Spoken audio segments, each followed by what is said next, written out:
গতকাল election commissioner একজন পদত্যাগ করেছেন। সংবাদপত্রে দেখলাম বাংলার ওপরে যথাচ্ছার সন্ত্রাস, বাংলার ওপরে জোর করে নির্বাচনী ফোর্সফুলি দখল করবার যে প্রচেষ্টা, কেন্দ্রীয় সরকারের লুট করবার যে প্রচেষ্টা তিনি মেনে নিতে পারেননি। তাকে আমরা মিটিং থেকে স্যালুট জানাই এবং মনে রাখবেন, প্রমাণিত হয়ে গেছে ইলেকশনের নামে কলঙ্ক। কেন্দ্রীয় সরকারের ভোট এরা, আর কেন্দ্রীয় সরকারই ভোট পরিচালনা করছে।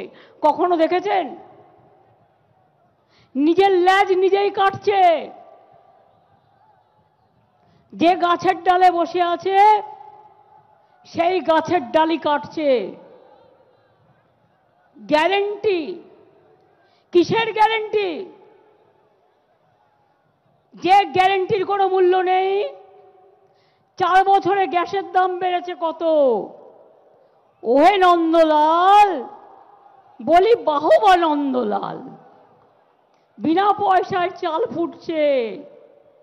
1000 টাকার গ্যাসে ফুটছে বিনা পয়সার চাল। বাহবা নন্দলাল। নির্বাচন আসলে 100 টাকা কমবে, আর নির্বাচন চলে গেলে 1000 টাকা বাড়বে। মনে রাখবেন, কেউ বলছে 2000 বাড়বে, 70,000 কোটি টাকা কামিয়েছে, পকেটে ভরেছে। শুধু গ্যাসের দাম বাড়িয়ে মনে ছিল না গরিব লোকেদের কেরোসিন নেই, তাদের কাঠ নেই, তাদের কয়লা নেই, তারা রান্না করবে কোথা থেকে? মনে ছিল না? কোথায় ছিল আপনাদের গ্যারেন্টি? 100 দিনের কাজ সংবিধানের গ্যারেন্টি।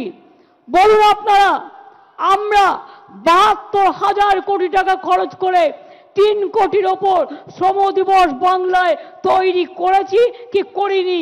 আমরা 1 নম্বর ছিলাম বাংলায়। তাই আপনাদের রাগ। 455টা টিম পাঠিয়েছেন, বলছে সব টাকা পাঠিয়েছিলাম খেয়ে নিয়েছে। কোথায় খেয়েছে জবাব দাও। টাকাই তো দাওনি, তো খাবেটা কোত্থেকে? জিজ্ঞেস করুন 21, 22, 23, 24 বর্ষে কোনো টাকা দিয়েছেন 100 দিনের কাজে যে খাবে? মিথ্যে কথা বললেই হলো। 59 লক্ষ লোককে 21 লাখ নয়। প্রথমে ভেবেছিলাম ওটা 21 লাখ, তারপরে ফিল্ডে সার্ভে করতে গিয়ে অভিষেকরা দেখলো এটা হয়ে গেছে 59 লাখ।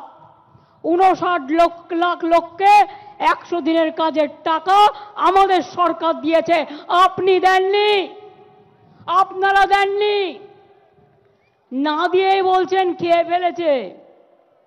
বলছে आवास योजना के लिए हम लोग 43,000 करोड़ दिया है, लेकिन आपको घर नहीं दिया, ये लोग खा लिया।